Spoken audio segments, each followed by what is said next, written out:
चला तर छान आज एक कैरीपासून रेसिपी तुमच्यासोबत शेअर करणार आहेच, पण त्याच अगोदर थोडीशी बडबड ऐकून घ्या.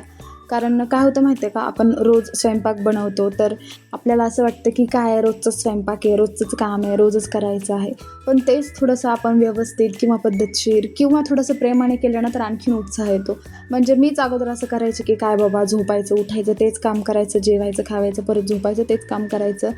तर नाही, असं नसतं. कारण लाईफ असंच असतं ना, मे बी यालाच लाईफ असं म्हणतात.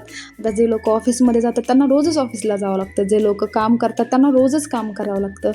तर हा एक नियम आहे निसर्गाचा सुद्धा आपण म्हणू शकतो. कारण जी गोष्ट आपल्याला देते त्या गोष्टीला आपल्याला रोजच करावं लागतं ना. स्वयंपाक करायला जर आपण रोज कंटाळा केला तर खायचं काय?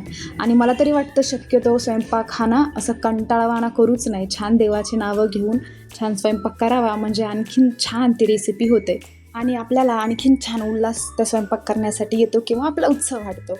आणि असतं ना की परत आपल्या घरात जे कोणी असतं, छोटे बेबीज असतील किंवा म्हातारे माणसं असतील किंवा सगळेच ते खातात ना, तर त्यांनाही बरं वाटतं. त्यामुळे लक्ष ठेवा, कोणतंही काम करताना ना खूप छान आणि खूप मनाने ते काम करा. उगाच करायचं आहे म्हणून करू नका.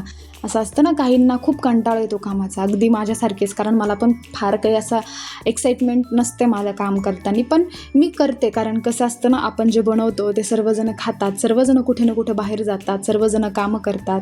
तर मग रोजच मी हे करणार आणि रोजच मला करायचं आहे म्हणून स्वयंपाक करताना तर अजिबात कुणाशी भांडायचंही नाही आणि कुणाशी बोलायचंही नाही. खूप छान देवाचे नावं घ्यायचे किंवा काहीतरी देवाचं लावून द्यायचं फोनवरती आणि मगच स्वयंपाक करायचा. कारण ते आपल्या पोटामध्ये अन्न जाणार आहेत आणि आपण सर्वजण विचार चांगले करतो. तर असं काही तर माझं आहे, तर तुम्हीही असं करू शकता. सो प्लीज अवॉइड करा कोणाला भांडणं वगैरे, किंवा आपला जस्ट असतं ना तू मे असं स्वयंपाक करताना करू नका. मग झाडून झुडून काय करताना तुम्हाला कुणाला काय जगभरात बोलायचं असेल तर बोलून घ्या, ठीक आहे. तर हे एक मला असं वाटतं की सर्वांनी पाळायला पाहिजे. आता इट्स अप टू यू, तुम्हाला पाळायचे नाही पाळायचे. तर ही रेसिपी आहे कैरीची. आता रेसिपीवरती येऊयात. कारण थोडंसं छान वाटतं, थोडंसं मन मोकळं झाल्यासारखं वाटतं, एक फ्रेंड्स असल्यासारखं वाटतं बोलल्यानंतर, कनेक्ट होतं ना त्यामुळे. तर छान, आता आपण ही कैरीची रेसिपी बघत आहोत.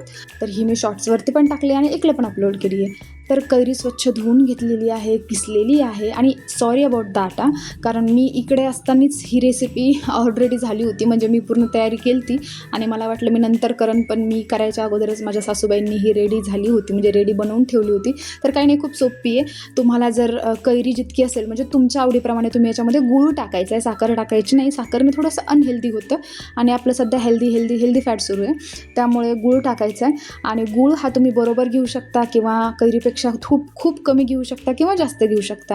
हे सगळं आपल्यावर डिपेंड आहे. आणि मी छान असं स्टोअर करून ठेवलं होतं. उपवासाला वगैरे तुम्ही खाऊ शकता, पोळीवर सुद्धा खाऊ शकता. मी खूप छान व्हिडिओज घेऊन येणार आहे, ते तुम्हाला पाहायचे असेल तर प्लीज चॅनलला सबस्क्राईब करा.